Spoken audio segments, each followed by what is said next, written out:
I am so excited to share this conversation with you. This is the one I had with Lisa Smith. She is a lawyer in Manhattan. She's the author of Girl Walks Out of a Bar, and she shares all of the raw, gory details of life when you are in the throes of addiction. She also wants to share with us her experience with a medical detox. That's how she got sober in those early, shaky hours and days. And I want you to have that understanding of what's expected in a medical detox. And then we're going to go into her story as well. I hope you enjoy this conversation with Lisa Smith. Here, we want to show you what's possible in the world of sobriety. We introduce you to the various tools, programs, and resources available, because there are way more options than you may even realize. We want you to find the one that works for you. And we do it through people who share their pathway to recovery and will help you find your path to freedom. Because getting sober can feel hard enough. You don't have to do it alone. I'm Sarah Roberts. And I'm Roger DeVoe, and this is Sobriety Starts Here. Oh, Lisa Smith, I am so excited to be sitting down and talking with you today. Your story is remarkable. And first and foremost, I want to talk to you about the way you got sober, which was using a medical detox. So I want to know what happens there. What is a medical detox? How does it work? Who is it for? What's the experience? So let's get started. Welcome, Lisa. Thank you so much for having me. I'm really honored to be here. Oh, thank you so much. The honor is certainly mine. So a medical detox, for someone who does not know what that is or ever had any experience with that, help us to understand how you even go about finding one and what is involved going to a medical detox. So a medical detox is when you check in to a hospital that offers detox services. And they might have a detox unit, they might have a detox floor, but not every hospital offers detox, but a lot do. And you check in and spend, it can be 3 days, it can be 5 days, it's rare that it would be more than 5 days that you would need to be medicated. For me, I was at a point when I finally made a decision to seek help that I knew my addiction was at a place where I couldn't try to just quit on my own. I couldn't try to go to a meeting or do something else to get sober, because I knew that there's a real risk if you're someone like me who was drinking around the clock and who was I was using cocaine around the clock for about 18 months before I got sober. But I was physically very sick. I was throwing up in the mornings. I looked sick.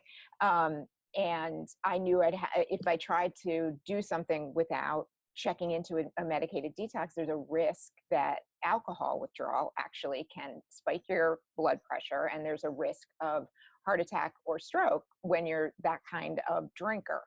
And I knew I was. So my decision was pretty snap. And actually it was that morning, I all of a sudden really thought, like, I'm going to die. I might have overdosed. I did something. I felt something overwhelmed me that day. I think now it was an anxiety attack, but I was scared enough to say, I got to stop now, today. And I knew, I was going to have to go check in somewhere. So basically, I don't I don't recommend the approach I took, which was I called my doctor and asked him. I told him what I needed. I explained what was going on and said, I need to check in somewhere. And he said, at first he said, no, you don't. You were in a couple months ago. Your blood work was fine. And then I told him, this is what I'm doing. This is how much I'm drinking. And he was like, okay, you have to go to inpatient today. And we looked to see where my insurance would take. And for some reason, I wanted to stay in Manhattan. And that was how I picked the detox that I picked. So long story short, I would not recommend asking your gastroenterologist where to go to detox. It's worth taking the time, even if it's a snap decision and you're going to live with it, or that's the time that you need to do something. It's worth taking the time to make sure that you check out the place that you're going to and that you're comfortable with it. The detox ended up saving my life, but it was a very scary place that I wouldn't suggest following in my footsteps. And there are so many wonderful places where you can detox and then go straight into 30 days of a longer rehab if you choose to and are able to do that. But it's interesting because we're going to get to the book in a minute. Girl Walks Out of a Bar. It's an amazing, amazing memoir. And I won't be spoiling it for anybody to say, I mean, the very first scene is your last day of drinking where you are at your rock bottom. And I'm just wondering, you say not for others to not follow your approach, but don't you feel like it was absolutely divinely created for you to go to the detox where it was kind of scary and kind of sketchy and that was not what you were used to? Like, didn't that almost add to the graveness of the reality of where your life had gotten to, that almost was actually really cathartic and helpful in your journey? I wonder. Yeah, absolutely. I wouldn't change a thing the way it went down for me. Yeah. I would maybe not recommend that particular detox to someone who was, checking them out, but I would definitely recommend detox. Mm-hmm. And for me, you're right. That place scared me so badly.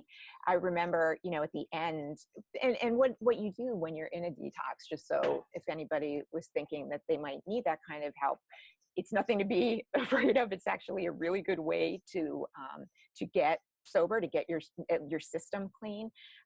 They will give you something like Librium, which is what I had, something that helps to make it so that the withdrawal is not going to spike your blood pressure and will kind of sedate you somewhat so that you get through that first agonizing day or two of withdrawal, which is really, really brutal.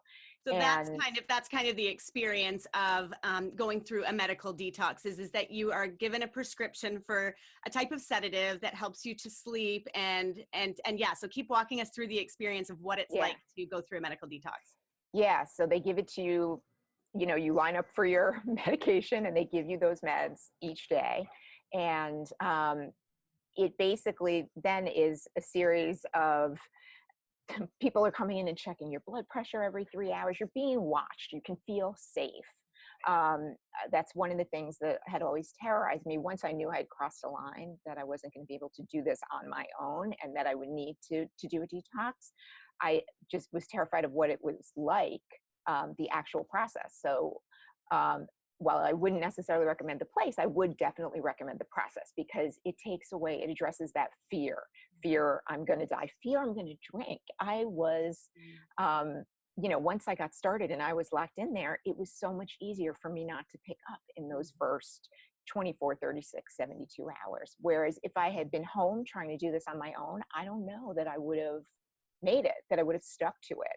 Once I was there and once I had, appropriate medication to help my body cleanse and to not feel sick, it made all the difference for me. It absolutely did. I think it would have been far more difficult for me if I had done it on my own. And I do think for me, what it taught me, it was definitely scary, but at the same time, it taught me, addiction is addiction is addiction. It doesn't discriminate. It doesn't, choose people. It's not a weakness. It's something that, I believe genetics play a role. They did for me. I was diagnosed in the detox. I talked to a psychiatrist 4 days in a row, which is another thing you get in detox is psychiatric help.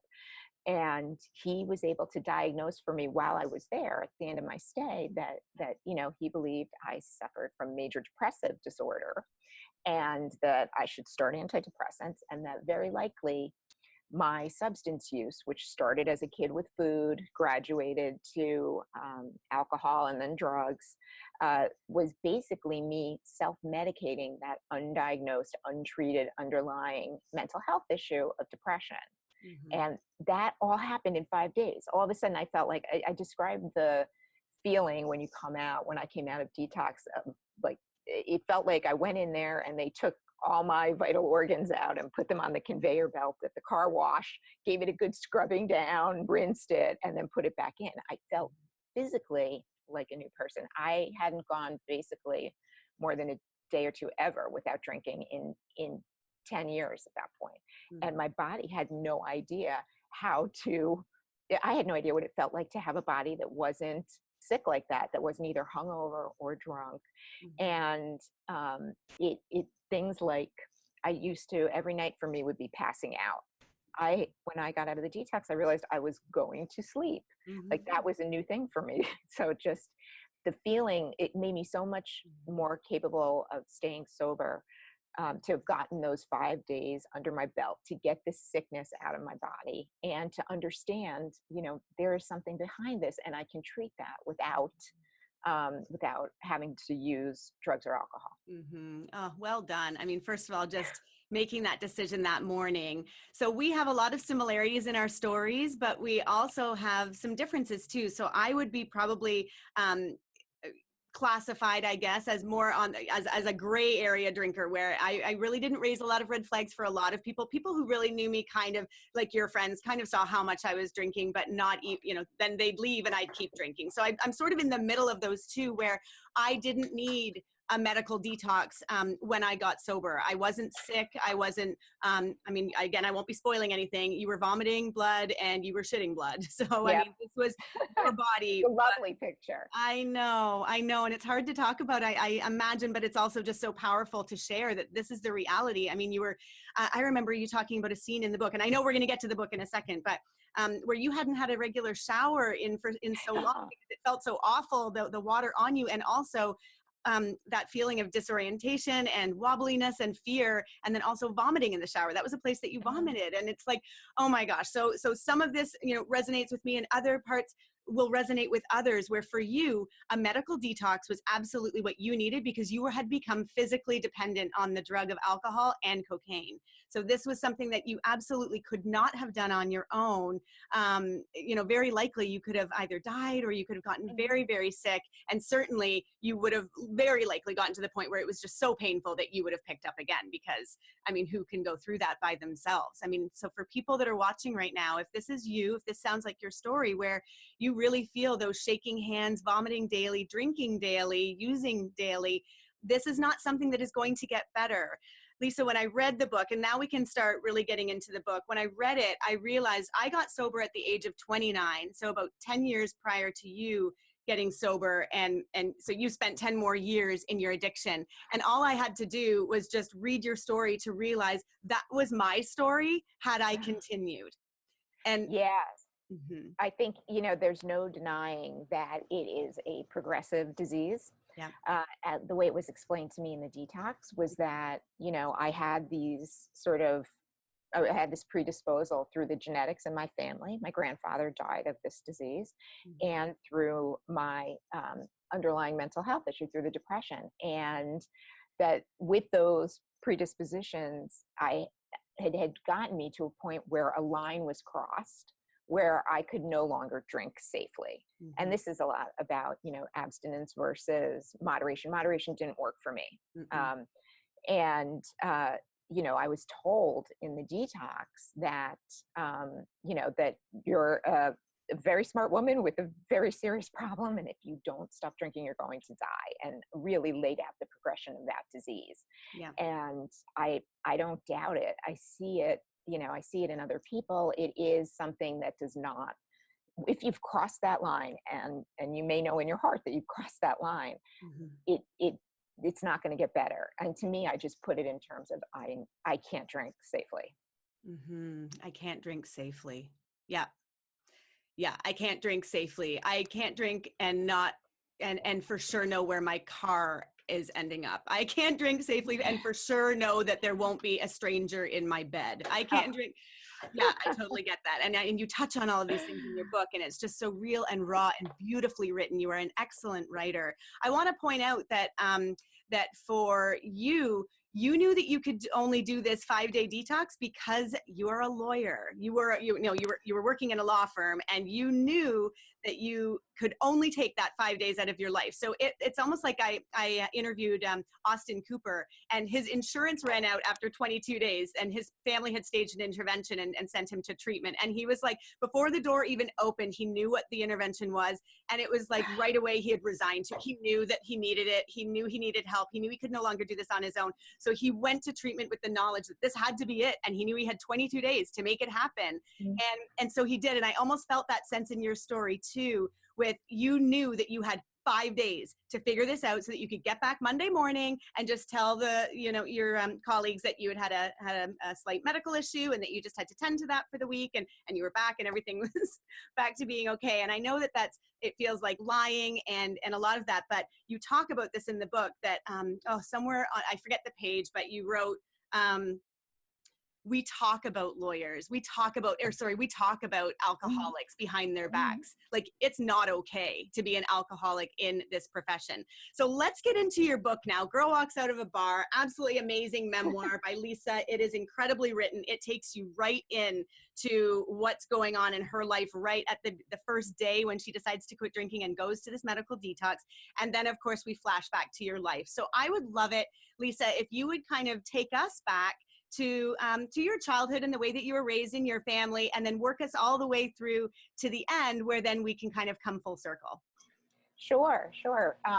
Well, I grew up in New Jersey, in a suburb of New York City, and I had a great family. My dad was a judge, my mom was a teacher, and I had one younger brother. He's 2 years younger than I am. And it was basically a very happy home. There wasn't fighting. There wasn't anything like that. There was cocktail hour.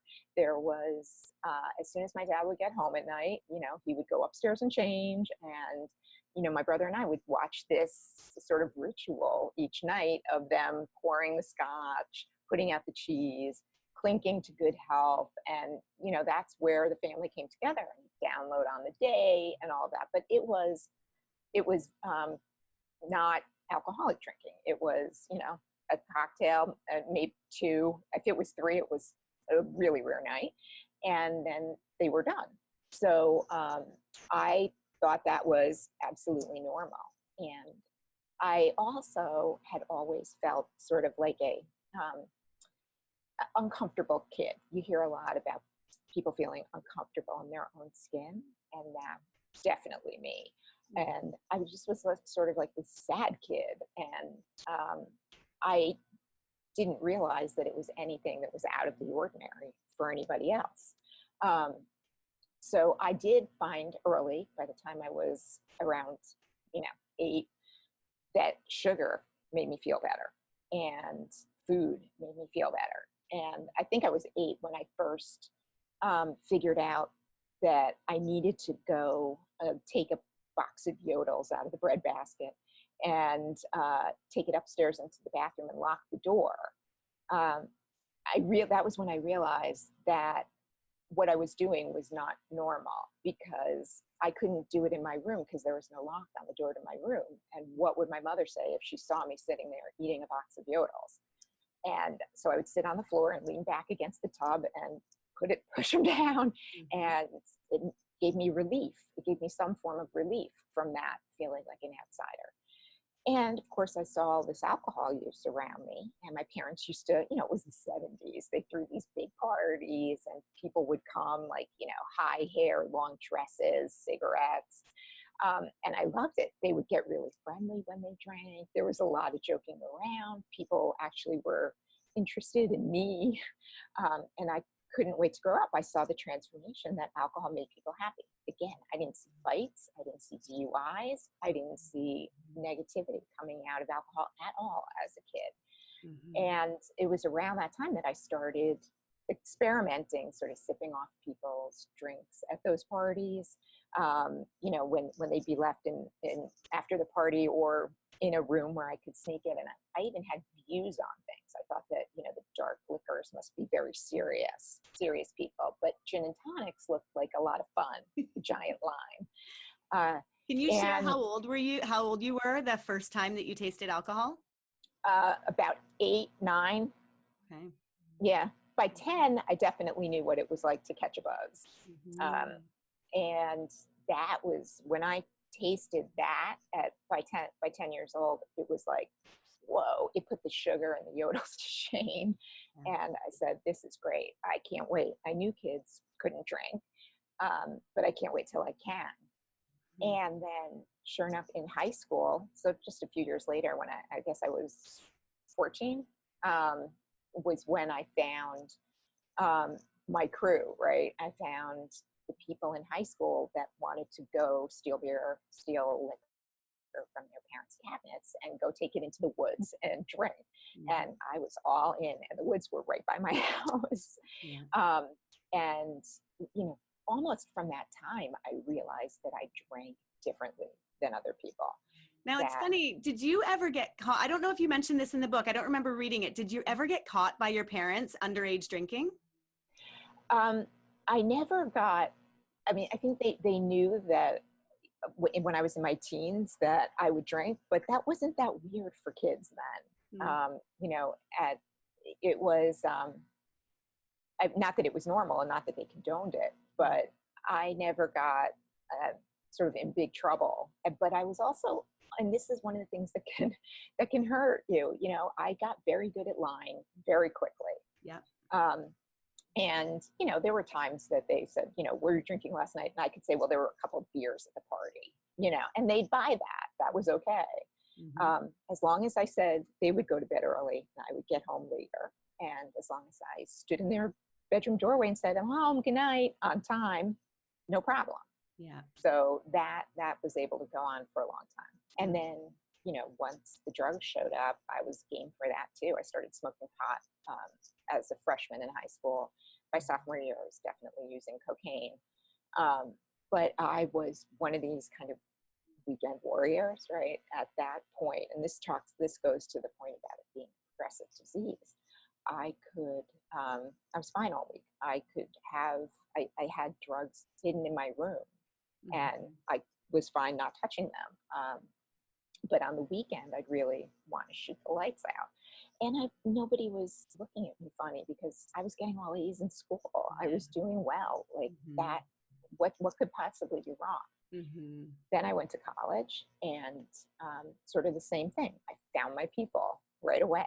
And in college, you know, there's a lot of people to find. A lot of people to find and a lot of opportunity to not have to go to school or class, but you still did that. You were very, you know, vigilant about your classes and making sure you kept up your grades and the perfectionistic side of things. Oh yeah, total perfectionist on everything. And, but I was having regular blackouts in college. I mean, we all did. There was a joke about it. We used to call it, you know, going on autopilot. Like that's what happened. Oh, I was on autopilot last night, like not remembering a thing.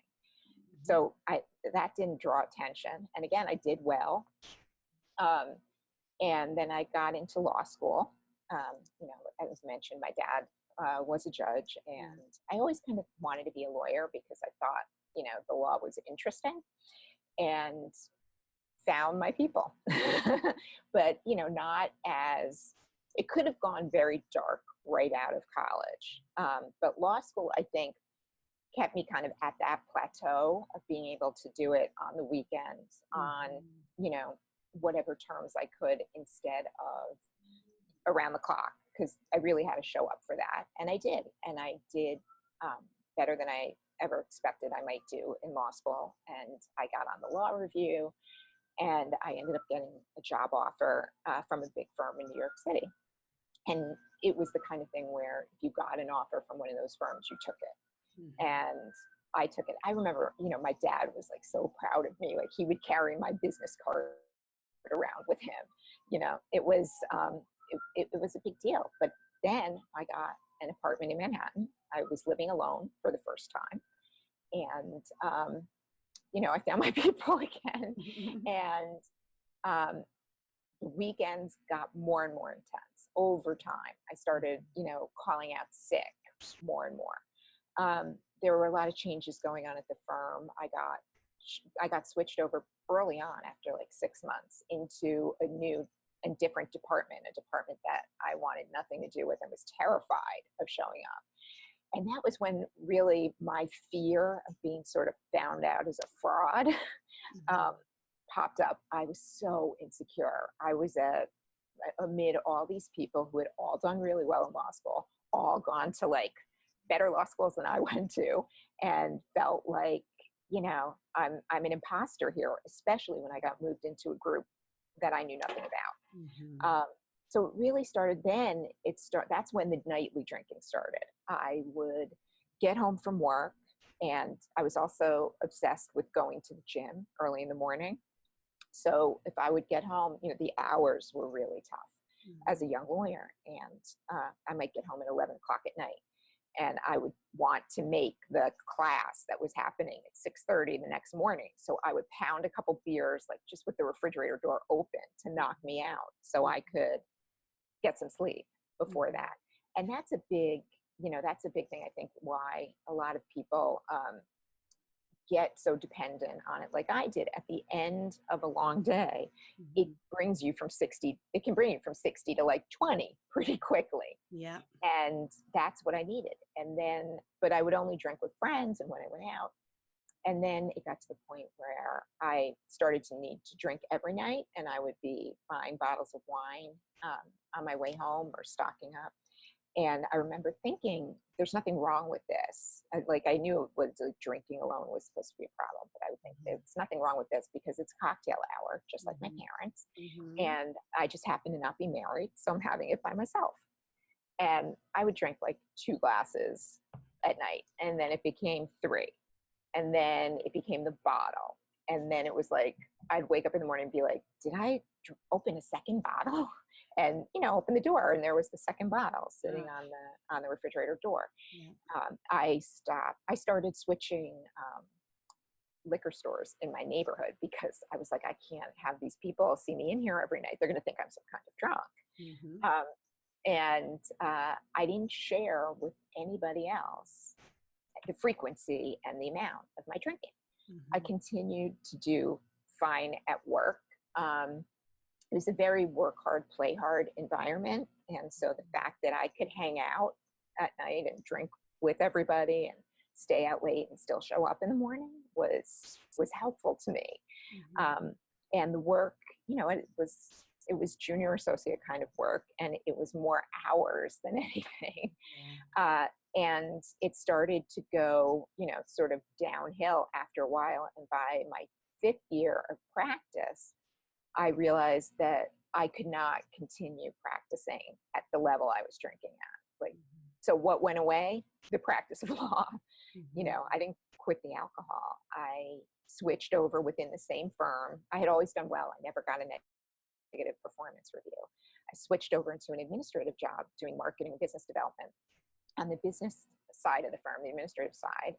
And that had more regular hours, less intense pressure. I thought, great, that'll help me, take better care of myself. I won't have to drink so much. Well, all that happened was I started drinking earlier. And it just continued downhill until at the end of a very long 10 years. And like I said, I don't think the number of nights I didn't drink in that 10-year period, I could count on one hand and still have fingers left. I just had to drink. And then it got to the point where I was drinking, I would say I only drink at night. So it's not that big of a deal. It's not like I drink at lunch. Then I started drinking at lunch. And literally, this is how insane the rationalization goes. I would say to myself, well, it's not that weird that I'm drinking at lunch because people in France drink at lunch all the time. So it's really not that weird. But I don't drink at breakfast. And if I drink in the morning, that's a real alcoholic. I'm a functioning alcoholic, but real alcoholics have to drink in the morning. And then the day came when I was so brutally hungover and I had to get myself steady. I was very shaky by that point. I had to get myself steady and into the office for a meeting. And I knew that the only thing that was going to calm my tremors was booze. And I drank that morning. And I remember thinking to myself, well, yeah, I'm drinking in the morning, but it's lunchtime in France. So it's really not that bad. I'm not really drinking alone. And I was like, okay with that rationalization. And from Isn't there, it amazing? Like the lines just keep moving up and up and up. We have these rules around things. I used to have a lot of rules. I come from, a family who liked to entertain, very similar in the 70s, lots of parties and lots of fun being had by people drinking. And I would always have the same kinds of rules. I can't drink alone, but if I'm on the phone, then I'm not really alone. And, I would make all these rules like you can't drink until this time, but on the weekends, and same with the, early morning drinking. I didn't do that during the week. That was one rule that I did keep until the end. But again, I got sober at 29, so I didn't have as much time to change all of these rules because I can guarantee that had I had more time, all of those rules would have, have been broken along the way as well. I wanted to read something from your book. It was the point on page 96 where you finally admit that you're an alcoholic, sort of out loud. You had thought about it before, you kind of knew it before, but I just wanted to read this part. So you write, "So I'm an alcoholic. I admitted to myself, but so are a lot of people. Our culture practically encourages it. So maybe I could figure out how to just be a really good alcoholic and not end up in the gutter. It's not as if I were a drug addict." I read that and just reminded myself of when I would have those quiet moments of, okay, I know there's an issue here, but my life is still manageable. I'm not as bad as other people. I can still keep this guise up.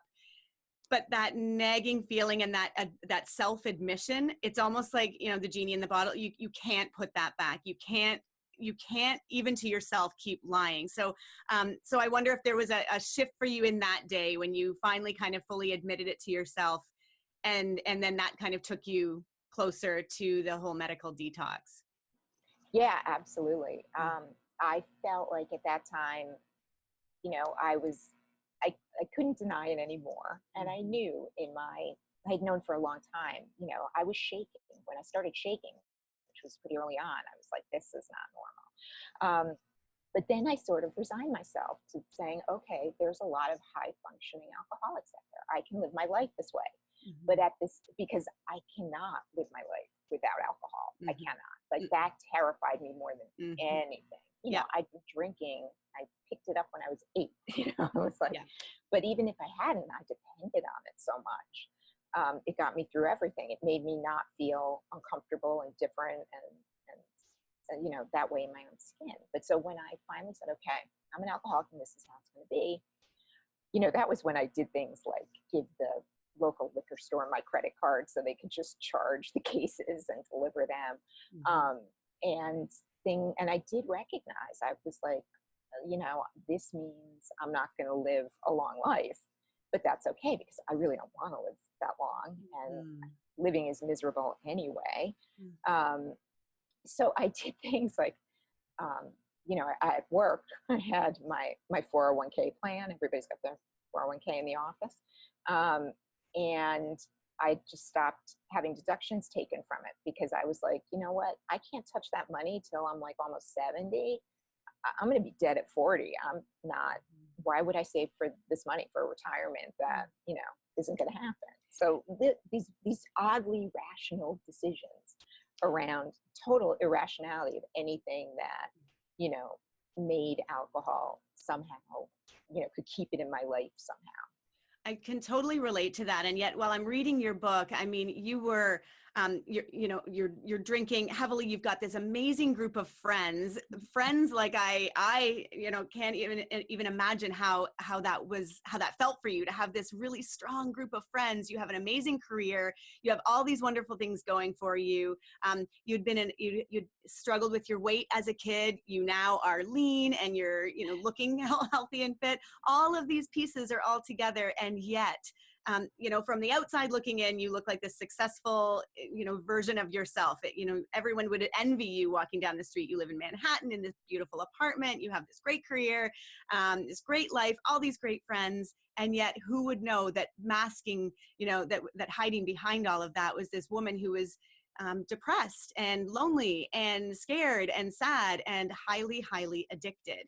And that's the thing. We just don't know what's going on with people behind closed doors. And we also don't know what's going on with people because of the stigma and shame that is attached to addiction and also to recovery. Amy Dresner, she just chatted with me not long ago, but she was on a couple of podcasts and she talks about, you can't break the stigma of addiction until you break the stigma of recovery.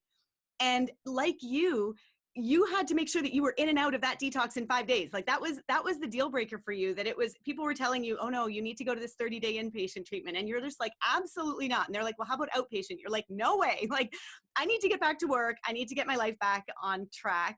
And I think that so much of that comes from the stigma of both addiction. Like you said, lawyers talk about alcoholics behind their backs, and the stigma of recovery. You cannot possibly go to any place for 30 days and risk what might happen to your career. But do you feel that attitudes might be shifting? I know you do a lot of talks in the legal community, which is amazing, about addiction. And I'm wondering, are things changing because of your work and others that are doing great work in this space?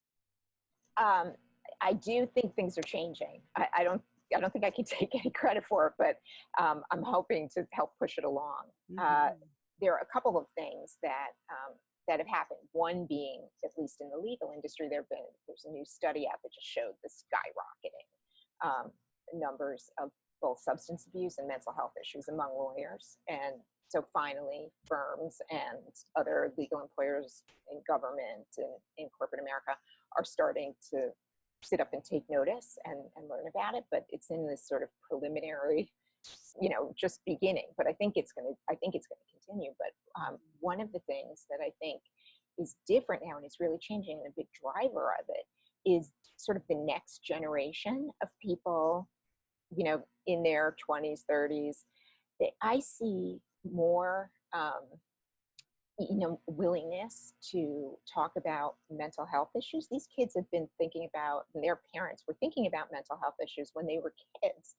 So, people ask me sometimes, like, why didn't your mother get you help when you were this depressed and sad kid? And I said, nobody got help then. She didn't do anything wrong. There was no help. If I were growing up today, I think my mother would have done something. And if you start in that, with breaking that stigma of there's nothing wrong with having, a mental health issue or something, you can talk about it with people. Other people have it. You're not alone. That helps, I think, to break the stigma around the mental health issues, which really goes so hand in hand with the addiction issues, because so many people who have become addicted are doing it because they began by treating an undiagnosed underlying mental health issue. So I think the conversation is broadening because of how many people now, it's normal to have known about these issues and have talked about these issues, know people with them or have them yourself as a much younger person. And the schools teach it more, and there's just more exposure. We wouldn't have known what depression was when I was a kid. And the other piece that I think sort of that's so, to me, really positive, that I see the people in their 20s and 30s who are coming into sobriety, it's become kind of a cool thing to get sober. Like, for me, when I got sober, when I got out of the detox, it was AA or nothing. Like that, there weren't other things. Now I know so many people who are just take a decision not to drink because they feel like it affects how present they are in their lives, and they don't want to do that, or they don't drink because they're going to be running a marathon or doing CrossFit or whatever they're doing, or they feel like it's in they're much more aware at a younger age. It's in my family. It can be dangerous. I don't want to go down that road, and taking sort of what you referred to before as like an early exit, getting out before things got bad, and inspiring other people. Social media has been huge. Yeah. One of the biggest things that I get and got from AA is the sense of community and the sense of being in this with other people. There was no other place to get that when I got sober. Now, these Instagram communities and all these Facebook communities, these private, secret groups that anyone who has an issue or is concerned about their drinking can join, are out there for the taking. And you can bond with incredible people across the country at all hours of the day and night through social media. So that, and, I think the fact that there's less stigma around the mental health stuff, I think will help. And I love Amy Dresner, and she is so spot on when she says that, we have to break the stigma of recovery, and recovery, now I think can be sort of seen as a cool thing. It absolutely can be seen as a cool thing. And so many of us are now celebrating it, because the way I see it is just the people who are able to keep up their lives the way you did. I mean, how much of a badass must you be to be able to do all of that together, still getting raises, getting promotions, getting all of these opportunities still passed your way because of how well you performed under the influence of these incredibly powerful drugs that were sucking the life out of you. And yet you were still able to, in one area, your professional area of your life, still really thrive. So I just think, to me, it's just a testament to the strength and capability that so many people with addiction, that struggle with addiction, have. It's incredible. It's absolutely inspiring to me. So that's why we're doing this at Sobriety Starts Here. We want to show people that it's not, anybody can be struggling along that spectrum of alcohol use disorder or any kind of drug addiction. It doesn't mean that you have to be at one end or the other end. Is so much gray area, and it only just makes sense for someone to say, listen, if my drinking or my drug use is negatively impacting any area of my life, my relationships, my health, the way I feel about myself, maybe there are some underlying issues that I need to deal with. I mean, to me, that's where speaking up and paying it forward. I keep saying all these people came out and started talking about addiction and their issues well before I finally shared my story. And yet I got sober 16 years ago. So for me, it was same thing. All there was AA. I mean, that was really all that was available.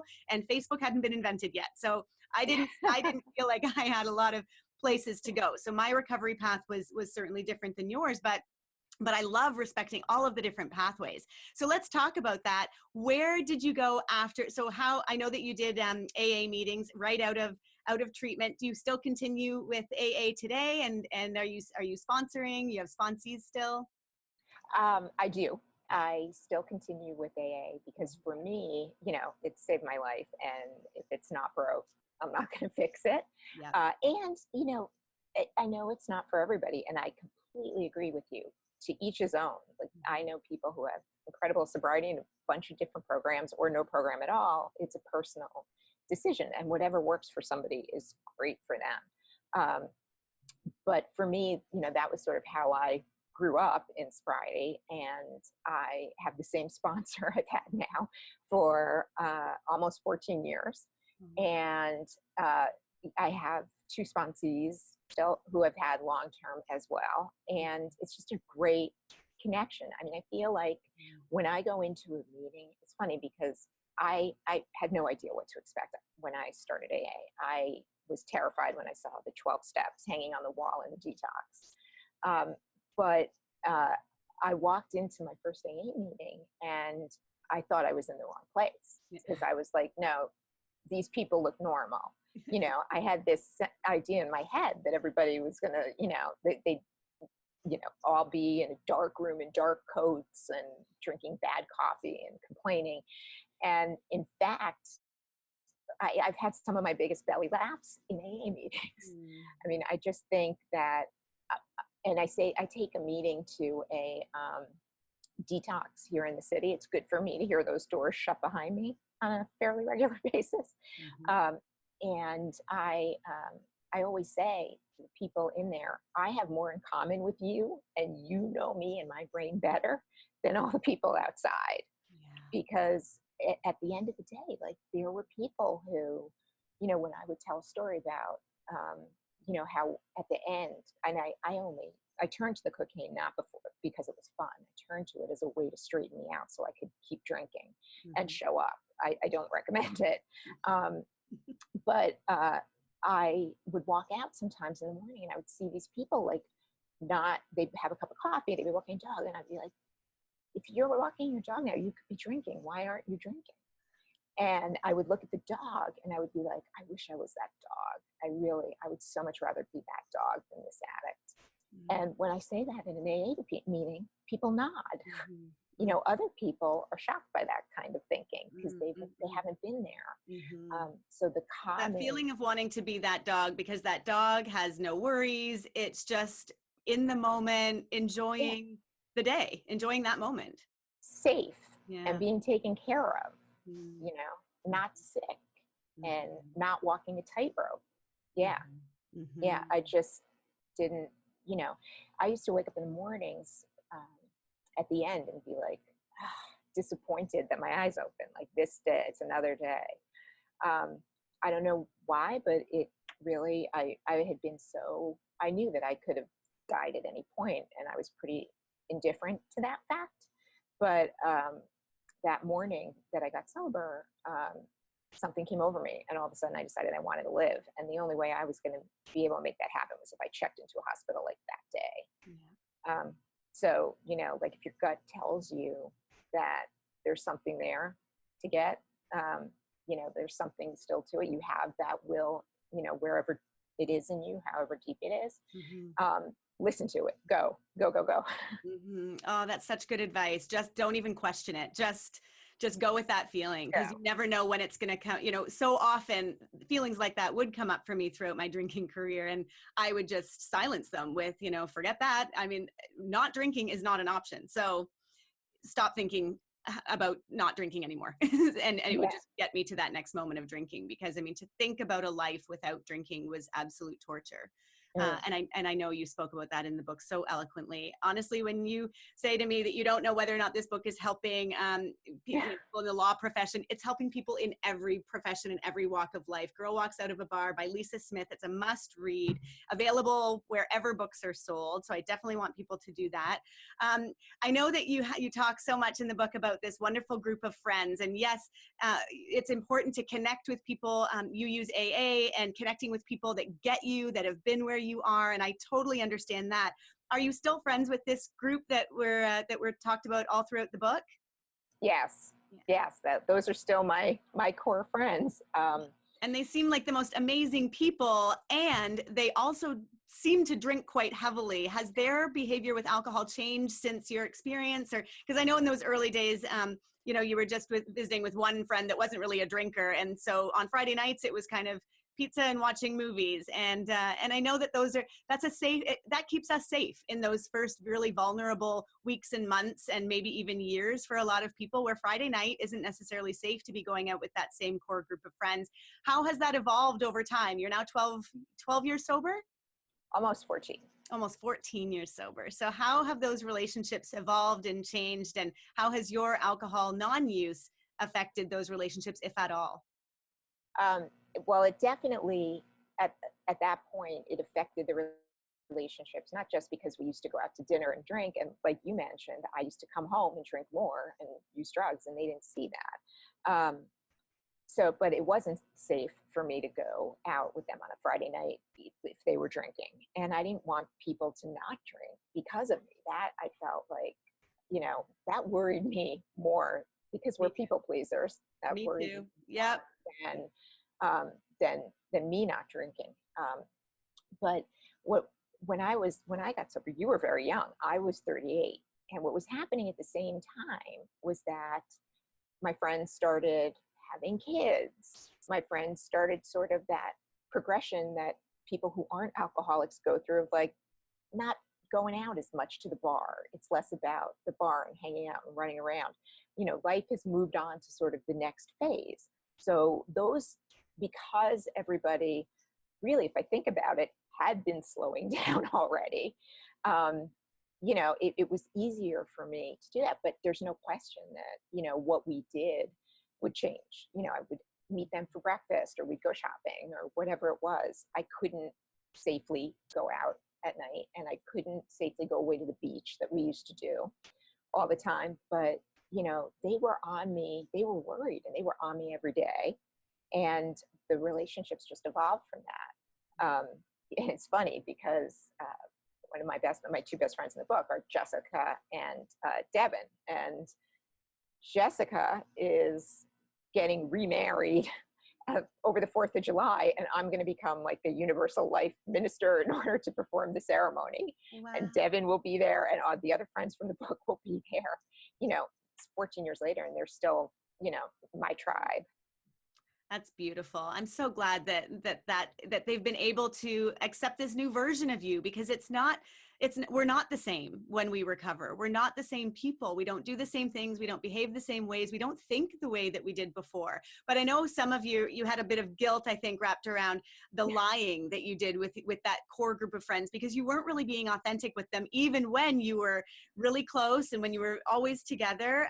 You weren't the authentic version of yourself, sharing how much you were drinking and using. And then when you get sober, then it's like, so this is who I am now. And it's this whole unfolding and relearning and unlearning it's such an amazing sort of iterative process when we get sober, isn't it? So I imagine that it's been interesting to redevelop some of those friendships, as well as, you know, draw on the history that you shared as well. Yes, absolutely. I mean, they are, you know, they're such a great group of people. And, you know, I'm fortunate to have them. I was fortunate then and I'm fortunate now in writing the book. It was really helpful to have them also because I would write scenes and then, you know, to the best of my memory, like I said, you know, I had to recreate, I say it at the beginning of the book, I had to recreate conversations.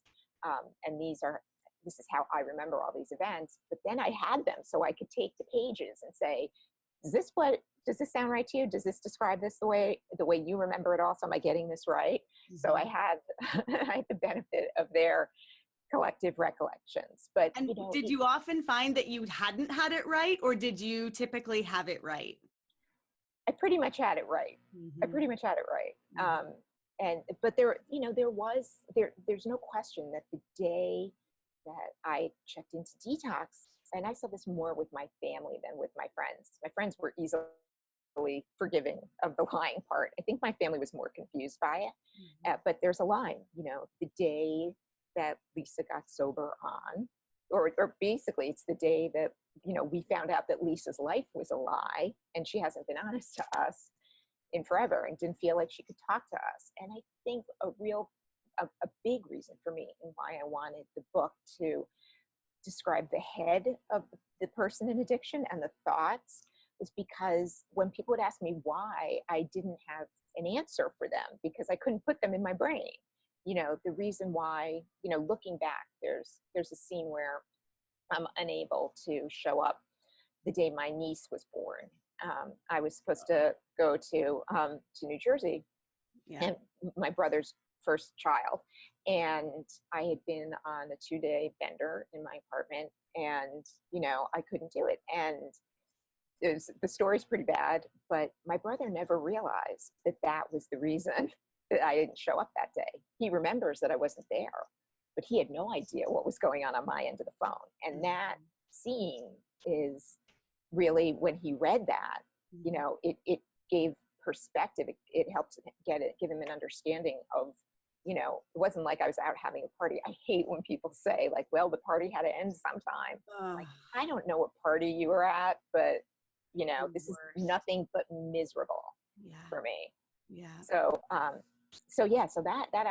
that whole before and after, knowing people who thought they knew me really didn't, was a lot of why I felt like my head had to be explained.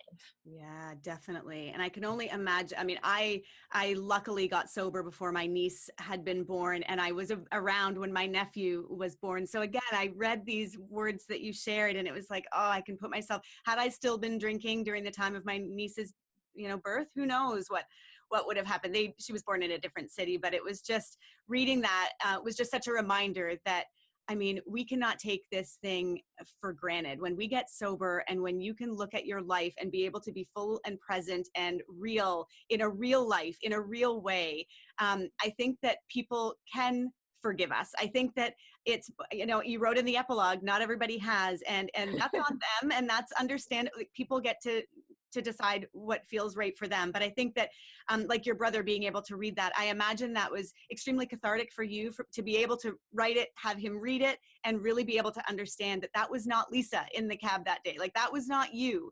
That was your addiction. That was your need to just get back into that space where you felt safe. It's so much about that feeling of safety. And yeah, I totally relate to so much of what you wrote. It is an incredible book. You're an excellent writer. I can't wait for everyone. I mean, I know it's been out for about a year, so I'm sure a lot of people watching might have already read it, but if not, Girl Walks Out of a Bar, Lisa Smith's amazing memoir. And I know that now you do, like I said, you do a lot of talks, so you're speaking a lot. And what else do you have going on in your life? I know and I also wanted to touch on quickly the fact that you are Jewish going to AA. And I know that a lot of people who are Jewish think, oh my gosh, can I even get past all of the Godspeak and all of that? So I just wanted to say that you and Amy Dresner are two people who are Jewish who do AA as your recovery pathway. So I don't you know, recommend or not recommend any pathway. For whatever works for everybody is fabulous. But like, it doesn't matter what you're doing, just do something. But I thought that was interesting. And did that ever cause any issues for you when you first got into it? I know sometimes the prayer was an issue, but other than that, how have you been able to move past the language of AA? Yeah, well, once I realized that AA was really where I found my people and that people understood me, I was determined to try and figure out a way to make it work. And I mean, I don't know what everybody's experience is, but the most I've ever heard about being Christian or anything like that is at some meetings they do the Lord's Prayer instead of the Serenity Prayer. But that's it. I wasn't hearing Jesus in the rooms. All I was hearing, and I was told very early on, don't worry about the God stuff. If you think about a higher power, it's just whatever force brought you to these rooms and is giving you a second chance. That's all you need to do. Mm-hmm. And I had never been, I know my family at the beginning, they were like, isn't AA a cult? Isn't that a lot of people think it's a cult. It's not. It's really like you can walk in, walk out whenever you want. Mm-hmm. And, the idea of a higher power, actually, I've figured out a way that it's my own, vision of that, my own feeling of that. And that's what I hear from most people. Some people call the higher power God. It doesn't matter if you do or you don't. I really realized it's open in there and can be really a lifesaver for people who want it. Mm-hmm. Absolutely. And I think that, and I've said this in a few of the different conversations I've had with people, it's like a restaurant. You can't try one. And if you don't like the one restaurant, doesn't mean you can't try others. If AA is something that's accessible to you, because I mean, they're free, they're everywhere. You can go on a cruise and find Friends of Bill meetings. It's a great way to connect with other people in real life, if connection is something that you're really lacking in your life. So I think that there is huge benefit to what happens in those rooms. I'd also like to ask you, I know you have to run. We only had an hour and I think I'm pushing it. So I just wanted to ask you, other than AA and being a sponsor and having sponsees, what are your other favorite tools in recovery? I think my absolute favorite is no is a complete sentence. Like, I have learned to protect myself and my time and my sobriety in a new way. I still work a crazy full-time job. So my plate is full and it's okay to, do what I need to do, whatever it is. I have to do what I need to do to stay sober that day and nothing else. Mm-hmm. So I've learned that, what I need is to get sleep. I need to exercise. I need to eat right. I need to speak with my sponsor. I need to get to meetings. I need to connect with other people. So those things have to be my priority. And they, on a day-to-day basis, the other thing is that, as I said at the end of the book, like, I've never thought of this as, oh, I'm never drinking again. I have just said, I've been taking a daily decision that just for today, I'm not going to drink. And I don't have to think out further than that. And so that really just kind of, and my sponsor has been huge in helping me with this, just not spinning out on what tomorrow's going to bring. She always says, yesterday's over, tomorrow's going to take care of itself. And if I concentrate on where my feet are, I can be in a good place, and I have to say, I tell people this all the time when they say, maybe they can do this or maybe they can do that. I would say the one thing I've woken up never regretting is the fact that I did not drink the night before. I've never regretted that decision. That is never something to regret, is it? Oh, that never gets old. That never gets old. And neither does the feeling of being able to wake up in the morning and feel good. Oh my gosh, that's my favorite thing. What is your favorite thing about being clean and sober? The honesty, the ability to not be living a lie anymore, the ability to, I got my self-respect back. I can look at myself in the mirror again. That I wasn't able to do that for years. And to be somebody who doesn't wake up and think, oh, I wish I hadn't woken up this morning. I still, every morning, it's been almost 14 years. And when my eyes open now, I always remember that I'm sober. It's like the first thing I do when my eyes are open, and I just say, thank you. I don't know who I'm saying it to. I don't know what in the universe, but the first thing I have to remember is to be grateful. And I was never grateful for what I had. And now I'm beyond grateful. So no, it's really, I can't describe, I wouldn't be here today. Like when my friends were turning 40, they were all getting bummed out. And I was like, 40. And now like, I made it. Yeah. Like last month I turned 52 and I'm like, 52. Yes. Like I can't, I don't take any of it for granted. Beautiful. My last question I'm going to ask, I'm going to steal it from Oprah. Lisa Smith, what do you know for sure? I know for sure that sobriety is the only choice that lets me live a life I want to live. It's perfect. I love you. Thank you so much for being with me. You're amazing. Truly a remarkable woman. Thank God you're here. Really. Thank you so much, Sarah. Oh, thank you so much. And this book is helping more people than you will even know. I want to put it on this side, because then it's not in front of the poster. It's helping more people than you know. You'll never know how many people it's touching. And you never know the conversations that are coming from the person reading it, telling their friend, wow, I'm reading this thing and like, check out this. And you never know what's happening. So no matter what we do know is happening is you're changing the world with your voice. So thank you so much for sharing it. Thank you for spending time with me today. I'm sorry to keep you a few minutes from your meeting, but I've loved every minute with you. Thank you so much, Lisa. I have too. You're doing something so wonderful here. I really, it's great energy you're putting into the world. So thank you for that. Thank you so much. When people want to find more of you and find out how to find you, where do they go? Where's the best place? My website is www.lisasmithauthor.com. And I'm on Facebook and I'm on Twitter and Instagram at @girlwalksout. To get access to all of the free videos and interviews, visit sobrietystartshere.com.